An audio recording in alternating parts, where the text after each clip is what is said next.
Nah, sekarang kita masuk ke bagaimana manhaj atau metode Ahlus Sunnah terhadap Al-Quran ya. Yang pertama, Al-Quran itu adalah kalam Allah, baik secara lafal maupun maknanya. Ia bukan makhluk sebagaimana yang dikatakan oleh kaum Mu'tazilah. Al-Quran itu disampaikan oleh malaikat Jibril kepada Rasulullah untuk disampaikan kepada para sahabatnya. Al-Quran itulah yang kita baca dengan lisan kita, yang tertulis dalam mushaf kita, yang kita jaga pada hati kita, dan kita dengar dengan telinga kita ya. Nah, bisa dibaca At-Taubah ayat ke-6 ya. Dikatakan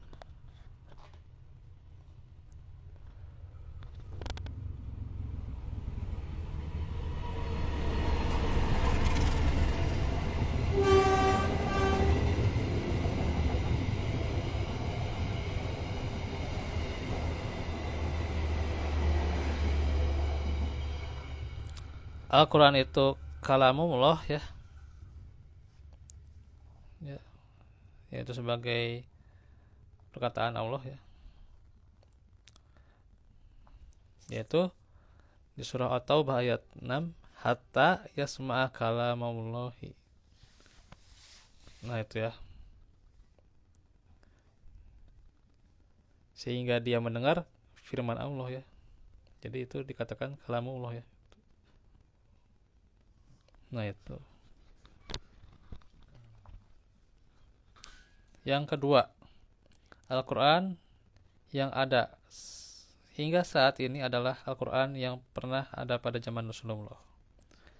Masih terjaga ya kemurniannya dan bersih dari segala penyimpangan maupun penyelewengan. Ia datang untuk menyempurnakan syariat yang telah ada sebelumnya,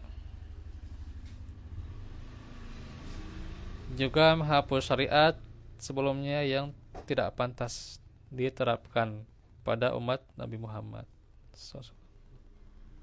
Ya itu ya. Karena Allah juga firman, innalahu lahafizun ya gitu. Dan sungguhnya kami menjaganya ya, gitu, menjaga Al-Quran itu ya.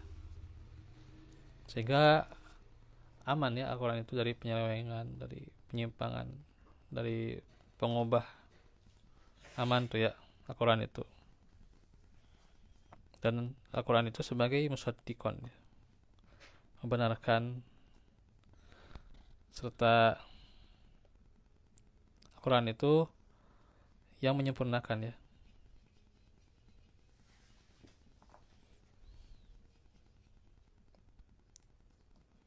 Yang ketiga, Al-Quran datang dengan syariat yang paling sempurna bagi kepentingan manusia di dunia maupun di akhirat ya, yang mengantarkan kepada kebahagiaan dunia dan akhirat.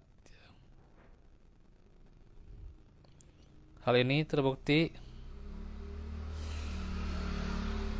jika umat Islam komitmen melaksanakan dan mengamalkan apa yang ada dalam kitab itu, dalam Al-Quran, serta berjalan di atas yang telah digariskan olehnya ya. Jadi kalau kita benar-benar menegakkan syariat, mengamalkan Al-Quran ya, maka itu akan maslahat buat kita ya gitu. Al-Quran buat kita jadi maslahat, kebaikan buat kita dunia maupun akhirat ya. Kebahagiaan buat kita dunia dan akhirat ya, harusnya kita jalankan ya gitu. Bagi diri kita sendiri ya, jalankan Al-Quran itu ya, mengamalkannya. Kita yang belum bisa ya, diantara kita belajar gitu ya gitu, cara bacanya itu ya, pahami gitu ya, amalkan itu ya. Itu niscaya jadi kebaikan buat kita ya gitu. Ketika bingung atau ada masalah apa, kita ketika baca Al-Quran itu tenang gitu ya. tenang, kita punya solusi hidup teh ya gitu. Nah, itu ya. Nggak cuman kalau misalnya apa ada masalah pindah ke pinjaman kemana, nyari minta uang kemana gitu ya gitu. Nah itu. Atau misalnya ada masalah larinya kemana, apalagi lari ke dukun, ke yang lain yang berbau kesirikan. Nah itu ya gitu. Iya. Hmm. Karenanya ini Al-Quran itu punya kedudukan yang mulia ya. Karenanya diterangkan di surah Al-Baqarah ya gitu. Bagaimana tentang orang-orang yang bertakwa ya itu.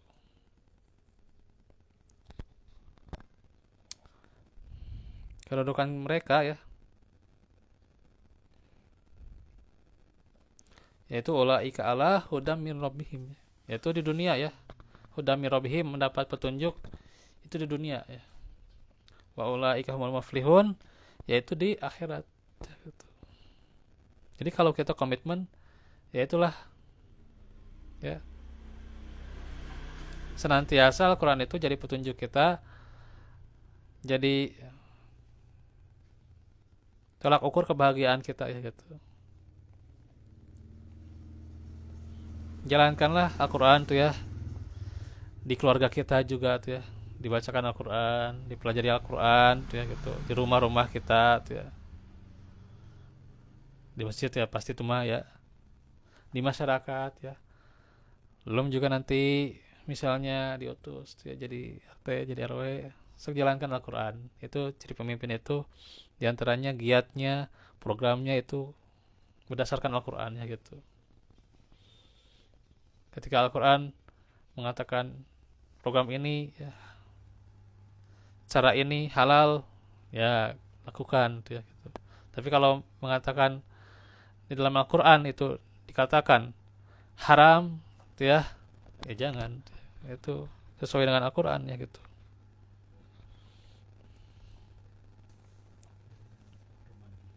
Iya, pedoman hidup.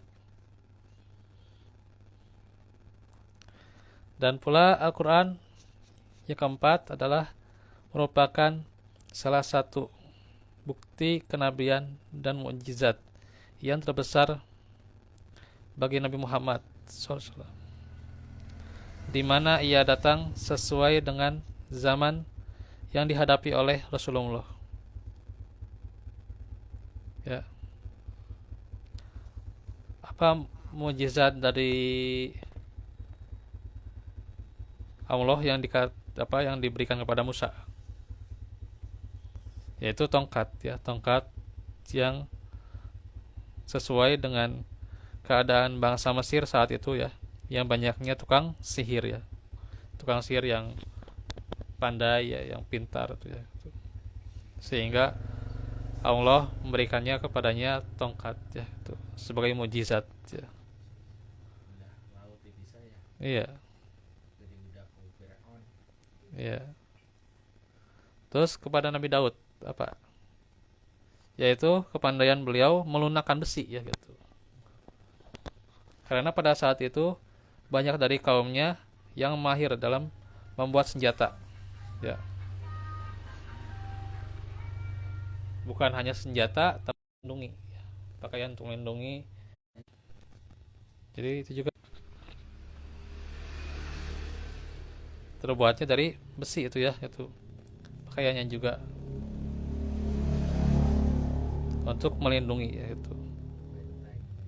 Maka Nabi Daud bisa melunakkan besi itu ya, mujizatnya ya. Demikian pula mujizat yang diberikan Allah kepada Nabi Isa alaihissalam berupa ilmu pengobatan ya gitu. Ya. Pengobatan di sini menyembuhkan penyakit lepra ya, kusta, buta, tuli, atau bahkan menghidupkan orang mati ya gitu.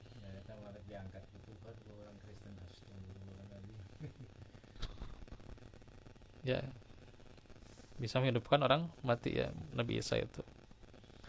Karena pada masa itu banyak dari umatnya yang ahli dalam dunia pengobatan ya.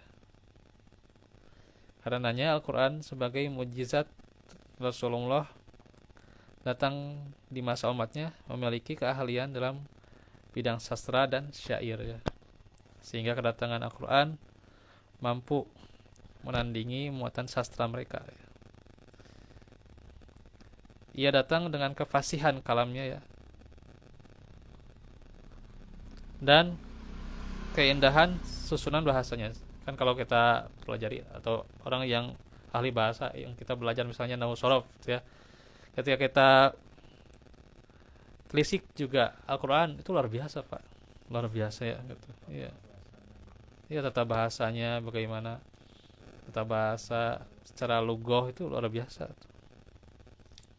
Sehingga ya kalau orang mau juga merubah ya susah juga pasti ya gitu. Karena emang ngelihat bagaimana keindahan bahasanya saja luar biasa ini Al-Quran ini. Masya Allah ya. Ia juga datang dalam bentuk sastra yang sama sekali belum pernah ada sebelumnya ya gitu. Jadi Al-Quran itu belum pernah ada sebelumnya ya. Sastra yang belum pernah ada yang sebelumnya. Sehingga hal itu menjadikan orang-orang di sekitarnya tunduk kepadanya ya gitu. Masya Allah. Dan muatan sastrawi yang terkandung di dalam Al-Quran juga menjadikan seluruh manusia dan jin ditantang untuk menandinginya. Tidak mampu ya, tidak akan mampu untuk membuat yang semisalnya. Meskipun hanya satu ayat ya, meskipun ayat itu cuman misalnya ya ayat itu diubah ya cuman alif lam mim ya, nggak akan bisa Pak. Atau nun itu ya yang pendek-pendek itu aja ya, nun itu ya, qaf shad itu ya, dia akan bisa tuh ya gitu. Karena apalagi sekarang penghafal Quran tuh ya, itu beredar di mana-mana banyak sekali ya Pak penghafal Quran itu ya. Iya, penghafal Quran. Dan kita juga kalaupun misalnya mendengar Al-Quran tuh ya dari manapun, itu salah satunya ya bagaimana mukjizat yang Allah berikan kepada Al-Quran itu adalah mudah dihafal ya gitu, mudah dihafal ya. Beda dengan sastra lain ya, puisi atau apa itu ya.